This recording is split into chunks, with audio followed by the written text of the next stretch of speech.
U.S. Secretary of Defense Lloyd Austin travels to Europe next week in an effort to strengthen relations with allies. Stops will include Georgia, Ukraine, and Romania, and he will conclude this important visit with allies and partners in Brussels for the NATO Defense Ministerial. Georgia, Ukraine, and Romania all border the Black Sea, Russia's warm water entryway into the important trade routes of the Mediterranean Sea.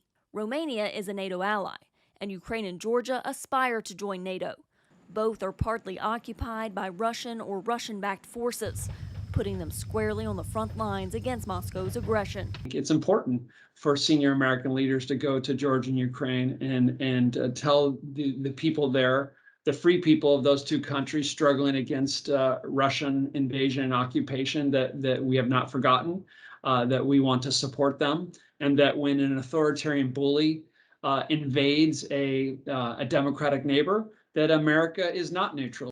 For years, the Pentagon has been trying to shift its focus toward potential adversaries Russia and China.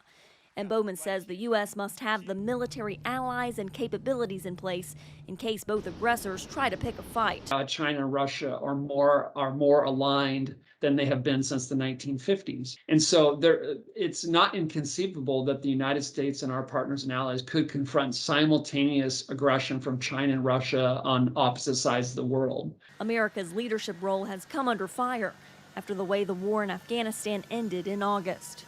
The Taliban, the enemy of Afghan and international troops for 2 decades, are back in power, and several hard-fought societal gains have been eroded. Defense officials tell VOA that Secretary Austin and NATO allies will discuss next week where to put their military focus now that NATO troops are out of Afghanistan. Carla Babb, VOA News, the Pentagon.